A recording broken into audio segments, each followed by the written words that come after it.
gracias, señor presidente, y con la venia de la Asamblea. Pórtense bien, por favor, se lo suplico.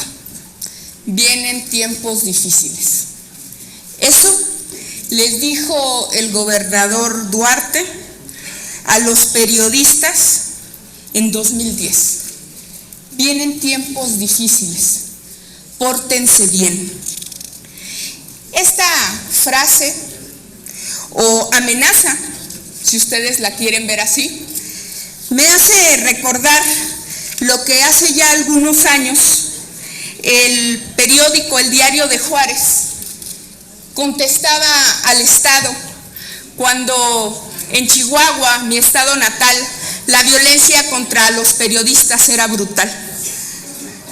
Decía el Diario de Juárez y sus periodistas: queremos que nos expliquen qué es lo que quieren de nosotros, qué es lo que pretenden que publiquemos o dejemos de publicar para saber a qué atenernos, para saber si vivimos o morimos, pero siempre en el ejercicio del periodismo. Aparentemente, Veracruz, el estado sin ley, como lo consignaba la revista Proceso, hoy no sabe dar respuesta a lo que se presume fue el resultado del hostigamiento que hizo público Rubén Espinosa, fotoperiodista asesinado el viernes pasado en el Distrito Federal. Hoy le dicen el caso de la Narvarte. Aparentemente buscan culpables de robo y otras cosas que puedan escudar y proteger lo que Rubén venía, no solamente él, sino otra de las víctimas de este asesinato denunciando: el hostigamiento por el ejercicio del periodismo. Espinosa fue el periodista número 14 asesinado en Veracruz en los últimos años. Pero Veracruz no es el único problema en este país. Según The Freedom House, las libertades políticas, como la de prensa, se han reducido considerablemente en los últimos 3 años en este país. La labor del libre periodismo siempre ha causado incomodidad porque la tendencia del gobierno autoritario, que a eso se tiende, es a callar. Antes, en los 60s y 70s, perseguidos políticos y hostigados. Hoy, acallados con medios institucionales como el de Carmen Aristegui o con medios violentos que tratan de ser escudados y convertidos en una historia de violencia y de crimen. Sin embargo, la intimidación a los periodistas ha generado desde autocensura hasta la privación de la vida. Como ya se decía en esta tribuna, somos nosotros en México el 6º lugar a nivel mundial con homicidios contra periodistas. El primer lugar, Siria. El segundo lugar, los territorios palestinos, y compartimos el deshonroso 6º lugar solamente junto con Afganistán, aunque yo haría una reflexión que hacía el senador Bartlett de quién en las zonas de guerra realmente está matando a todos estos periodistas. Si en Afganistán y en Siria son los mismos que viven ahí o son los ataques aéreos de quienes participan de estas guerras, específicamente Estados Unidos. La reflexión que debemos de hacer aquí, en lugar de repartir culpas entonces, es decir que cuando se ataca a un periodista se violentan en realidad derechos colectivos, compañeras y compañeros legisladores. No solamente como el de la libertad de expresión, que es demasiado evidente, sino el derecho a la información que tenemos todos nosotros. Yo vuelvo a citar al Diario de Juárez: ¿qué quieren que publiquemos? ¿Qué quieren que digamos para proteger nuestras vidas? Es decir, el periodismo libre y la garantía del mismo es en realidad la protección de una tarea pública que viene a proteger el derecho de la información libre, objetiva y plural que tenemos todos los ciudadanos.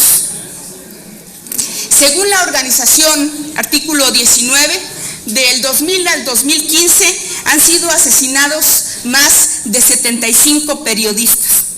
Es entonces Veracruz la entidad de la que huyó Rubén Espinosa, donde ha habido 15 homicidios, de los que vale también la pena hablar hoy.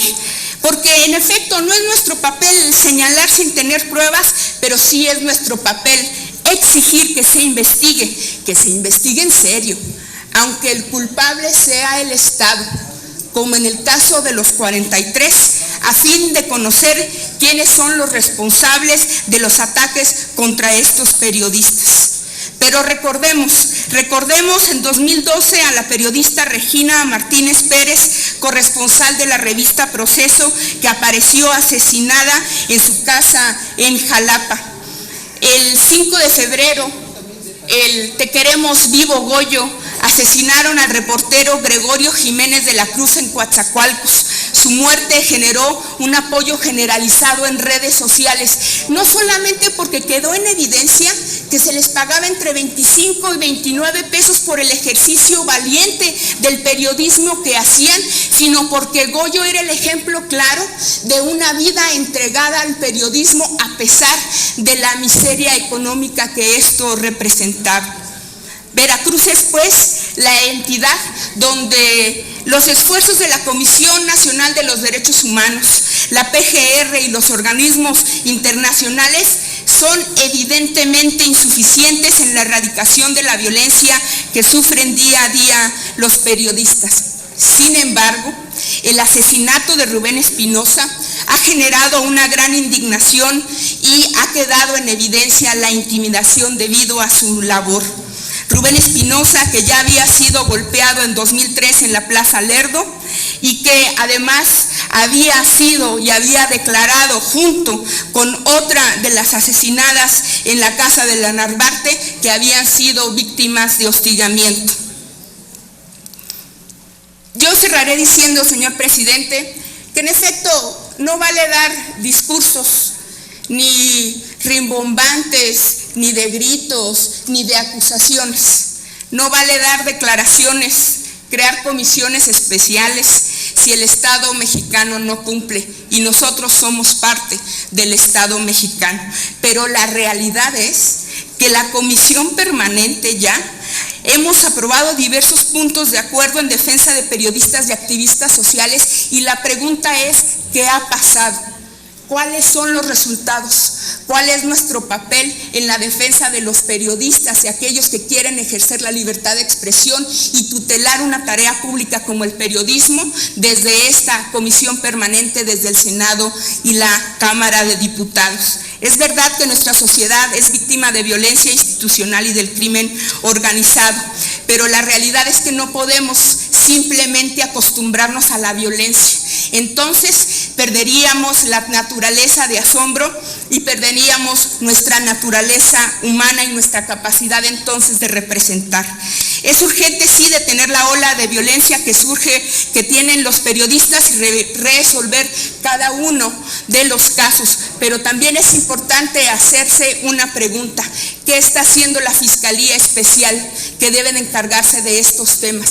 ¿Cuáles son los resultados que está teniendo? ¿Qué impacto está teniendo en la autocensura y en el ejercicio del periodismo un asesinato como el de la Narvarte? Entonces, pues, Yesenia, Nadia, Rubén, Simone y Alejandra merecían vivir, pero hoy, frente a la realidad, lo menos que debemos decir es que merecen justicia. Y como consecuencia, y termino, señor presidente, pedimos no solamente que la PGR atraiga este caso, sino que lleve a cabo una investigación seria, caiga quien caiga, no solamente sobre el caso del multihomicidio, sino de las condiciones para prevenir más muertes de nuestros periodistas. Compañeras y compañeros legisladores, no podemos permitir que la era del obscurantismo y la guerra sucia vuelvan a permear la vida de los mexicanos que queremos consolidar desde la izquierda, la derecha o el centro un régimen democrático en nuestro país. Sin embargo, y lo digo con preocupación, la noche ya hace tiempo que se ve venir. Muchas gracias.